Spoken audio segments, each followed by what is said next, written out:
This video was going to be about how to deal with friends who don't really contribute to the friendship, like they don't want to pay for anything, or they're not emotionally available and such. But I wanted to make this into a little bit of a longer video to talk about the grander theme of that question, is that I want to change other people. I want to control other people, because that's ultimately what the question is about, right? So the friend doesn't want to contribute. Why can't we let that friend just be that way, right? And if you don't want to have that kind of friend, the choice is up to you to whether to continue have that friendship, right? But now, that's not the first thing that crosses our minds. The first thing that crosses our minds usually is that we want to change other people. When other people have different political opinions than you want to change other people. If you're a person of faith, if a person has another faith, you want to convert them. If you are a vegetarian and you have meat eating friends, you want to convince them to try vegetarian for the sake of animals and such. And just like this, there are so many different forms in where we want to change other people. Now, wanting to change other people is a recipe for disappointment, because you cannot change other people. You cannot change anything outside of yourself. So there's nothing that stops you from wanting it, obviously, but the more you do it, the more you leave your happiness to external conditions. If I win the lottery, I'm gonna be happy. If I don't, I'm gonna be unhappy. Is there a chance I will be happy? Yes, but I'm not the owner of my happiness. I'm not in control of my own happiness. I'm not in control of my life.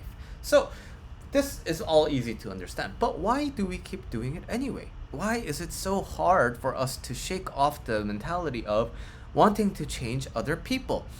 And wanting to change other people, I think, is difficult for the purposes of this video. One reason, and that one reason is eventually the other people's behavior that you want to change will come to hurt and harm you, and you're trying to protect yourself from that. So let's talk about some specific scenarios in which this happens. If you have a friend, and this friend is really frugal, so to speak, doesn't want to spend money on food, always wants to share things, and always wants to borrow things from you without really giving it back, and you have one of these friends.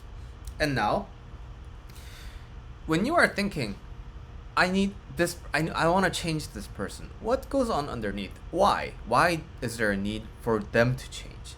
Well, it's because if they continue that way, then what happens to me is eventually the loss accumulates, right? And I keep losing more and more and more of my belongings just for this person, because this person never contributes. So it triggers your inner scarcity, right? And that will eventually come and harm and damage you. That's what you're trying to prevent. So it's self-serving in that way. A lot of you have parents who are very technologically a little bit out of touch. So they need a lot of help from you to do, like anything that requires like technology. And now you get really annoyed, and you want them to figure it out for themselves. You want to teach them. You want them to be self-reliant on technology, because why? They keep annoying you with it, right? So you want to protect yourself from that annoyance, and that's why you want other people to change. And so, just like this, the desire to change other people comes from the desire to protect yourself. And when you couple this with the fact that people normally aren't aware that they are in full control of their life, attempting to change other people becomes a really effective way to try and live your life, trying to have your self-interest at heart. So in fact, it's like the only way you know how to take care of yourself, by trying to change other things around you, right?